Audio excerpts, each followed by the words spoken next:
My name is Tanner Sewell with Hailco Roofing. I'm a 2024 Golden Door recipient. I sold $3 million in residential roofing sales last year. What we're gonna do today is you're gonna ride along with me.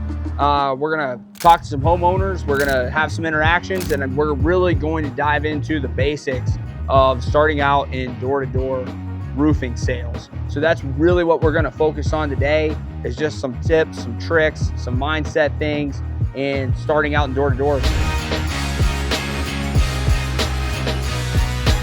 The main thing for beginners is, one, finding a neighborhood, finding an area and staying there. Two, stay in that area all day. Knock as many doors as you can. Leave letters behind. Track everything. And then, get as many interactions as you can. I've always said that for beginners, I think it's 1,000 repetitions talking to a homeowner. 1,000 homeowner interactions before you're kind of on your feet and have a degree of confidence. Main thing a sales guy needs to understand starting out is, how do you understand what qualifying damage is? That's really important for a new sales guy. What's qualifying damage for insurance, and how to just basically pitch, retail. If there's not sufficient damage to the roof, like we ran into with the one lady, how do I tee her up or tee that homeowner up for a potential retail job? I don't want to bother you. I don't want to take up any of your time, but I would be remiss if I didn't make a very brief introduction and introduce myself. All right. As a local roofer here. It's a pleasure to meet you. Nice meeting you. What's going on up here? I've already got contractor. Okay. But I haven't hired them yet. Okay. You can give me a bid. Sure. Be happy to bid it out. Yeah. I can bid this out on the spot, pretty much. I got a couple questions for you first. Okay. Have you filed an insurance claim? Is that? Yeah. Okay. All right. You're just not sure where that's at, or is it approved, not approved? It's approved. I'm Okay. just waiting for the money, but I haven't signed any contracts yet. Okay. Well, yeah, there's a couple ways to do it. Congratulations on the approval. Thank you. One way that you could go about it, I can just bid it out, with a typical retail situation, and then you can have that for your records. Okay, well, what kind of shingles are we talking about? That's up to you, my friend. I can give you my recommendations. Yeah. Big Owens Corning, they have a couple different options. Are you a veteran or? Okay. Well, one thing that we do for vets, teachers, first responders, is we do a complimentary shingle upgrade. So you can consider that done in my quote. Okay. Upgraded to what? Class 3, which is a duration. So it's just a better shingle. Oh, okay. Do you have USAA? Is that Yeah. who you had? They're pretty good. They're really good. Like, the cleanest way to do it is to perform the work for what they're paying, and then in that case your cost is $500. That's all you're going to pay is $500. That's the cleanest way to do it. The issue is, like, if I come in and give you a retail estimate on this, which I'm happy to do. I'm a contractor. Part of my job is bidding things out, right? If I give you a retail estimate that's like lower than what the insurance company is going to pay, then you might have some issues getting that recoverable depreciation.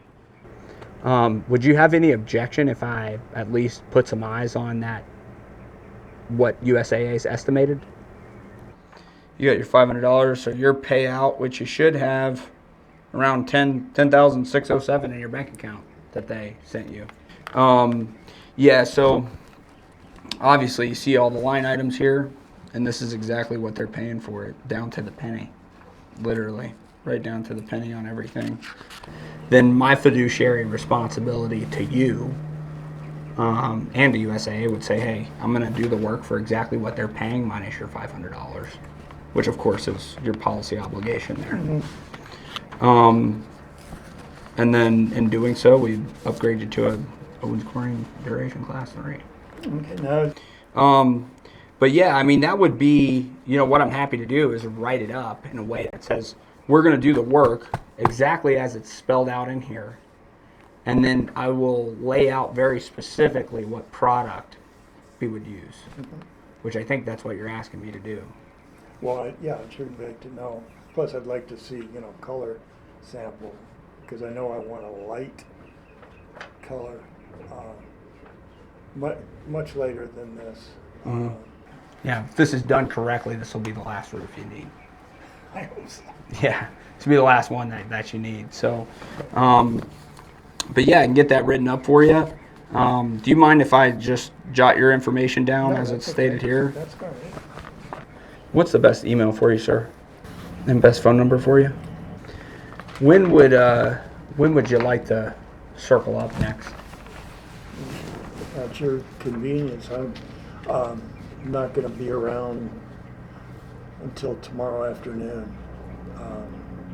Tomorrow afternoon would be appropriate? Yeah, that'd be all right. Yeah, so what just happened there is like the homeowner filed an insurance claim on their own. They don't currently have a signed contract with anyone, so what he's doing right now is kind of deciding who he wants to work with and investigating material and all that kind of stuff. So we just investigated it. He showed us the insurance estimate. It looks great. Just establish ourselves. You could sit there and tell a homeowner really whatever you want, but what you really want to do is put the ball in their court. Tell them, hey, I want you to look me up. You want to set that appointment. So we set the appointment for tomorrow between 4 and 4:30. And then from there, it's like, hey, in the meantime, between now and then, I want you to look me up. I want you to do some investigations, independent investigations on your own. And then we'll circle up tomorrow. I'm going to bring some material samples. I'm going to have something in writing for him. And then, hopefully we can, pull the trigger on it and get it rolling.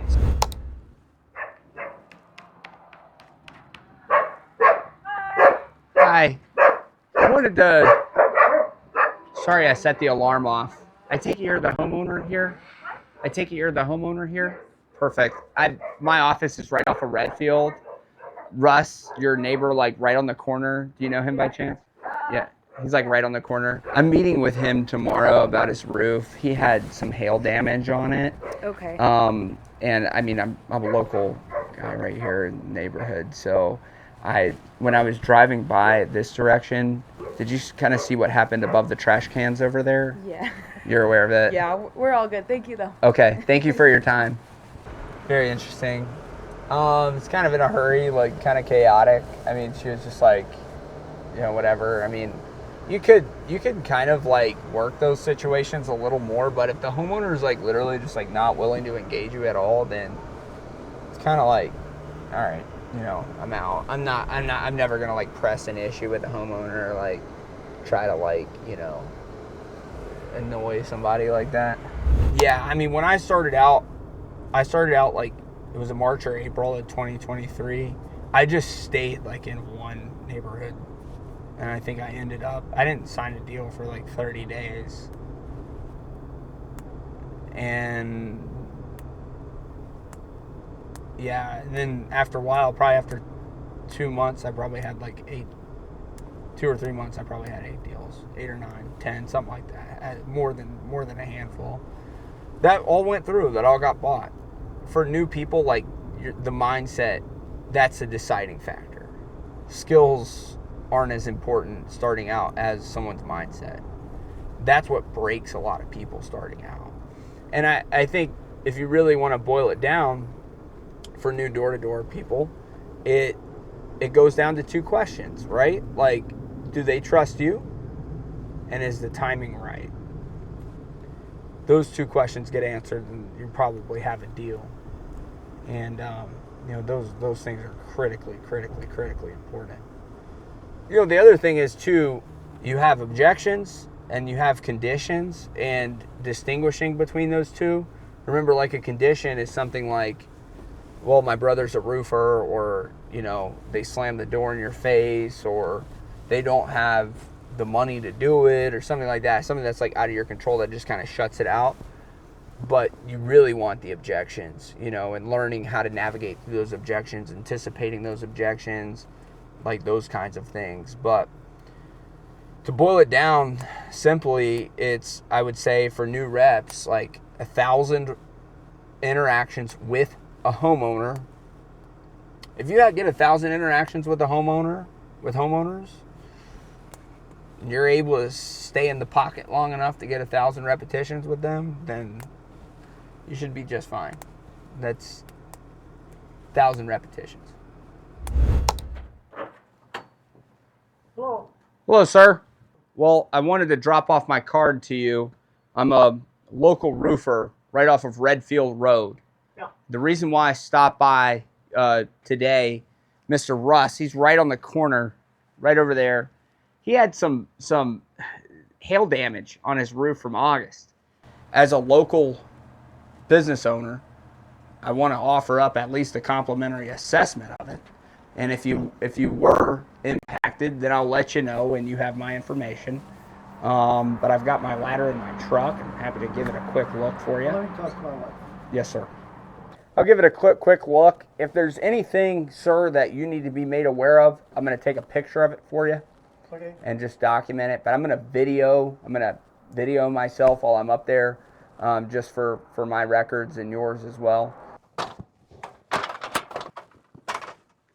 One layer. All right, so I am going to video myself. All right.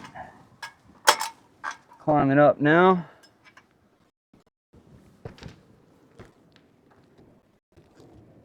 Check the soft metals first.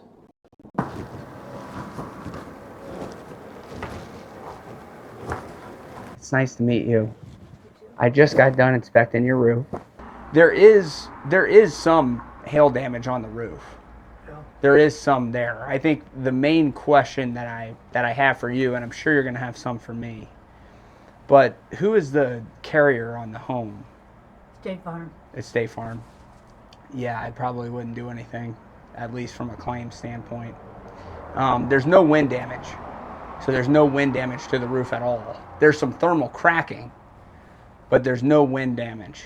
But it's not sufficient enough for State Farm. The roof is approaching the end of its life. I think you're probably aware of that. So it's probably time to start thinking about it.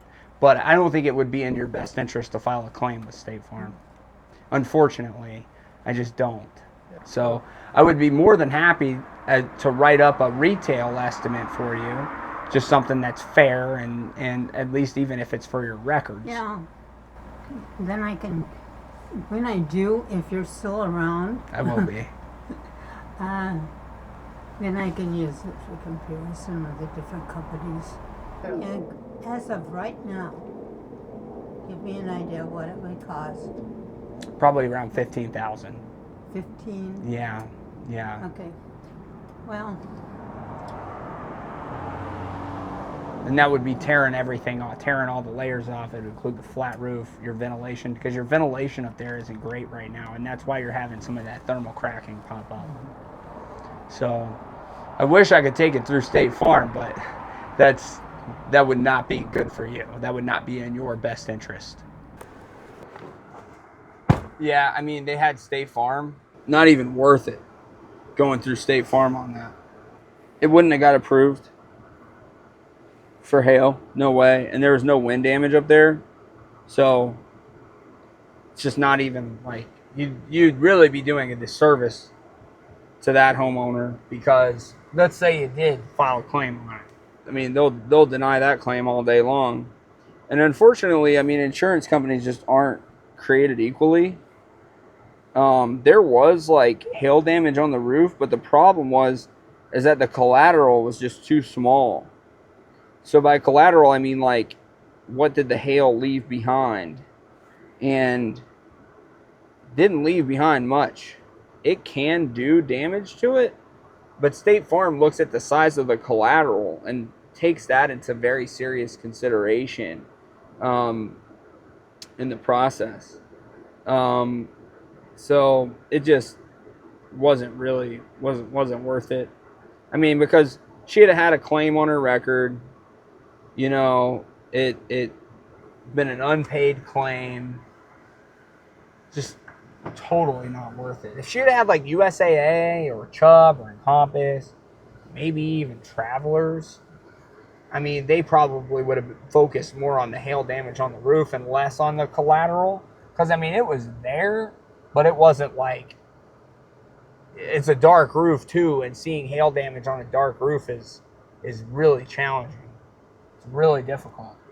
So I think that it would not it would have been a disservice to that lady, and that's really like the problem in our industry, in the roofing industry, is where, you know, people don't think about the consequences and stuff like that, and they'll just file claims on stuff, just throwing paint at the wall and seeing what sticks, and ultimately it hurts everybody. It hurts insurance companies, it hurts homeowners, it causes rates to go up. Like, you really only want to focus on legitimate, claim-worthy situations.